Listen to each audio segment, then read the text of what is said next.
ఈ మాట ఎందుకు అన్వయం అవుతుందంటే, అమ్మ బ్రతికుండగా పెట్టిన అన్నం అమ్మ తింటుంటే కనపడుతుంది, నాన్నగారు బ్రతికుండగా పెట్టిన అన్నం నాన్నగారు తింటుంటే కనపడుతుంది.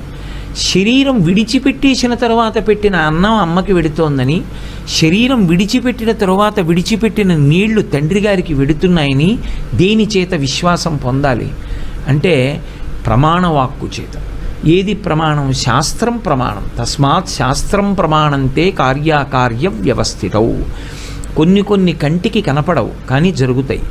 నేను ఇక్కడ కూర్చుని ఢిల్లీలో ఉన్న మా అబ్బాయికి మనీ ఆర్డర్ కడితే ఈ డబ్బు వెతుక్కుని పట్టుకెళ్ళి ఢిల్లీలో మా అబ్బాయికి ఇస్తారు. ఇక్కడ నేను కట్టిన డబ్బు మా అబ్బాయికి అందుతోందా లేదా మనం పెట్టుకున్న వ్యవస్థలో, పరమేశ్వరుడు పెట్టిన వ్యవస్థలో కూడా 3 తరాలు దాటే పర్యంతం పెట్టినటువంటి శ్రాద్ధకర్మ చేత వాళ్ళకు అందుతుంది.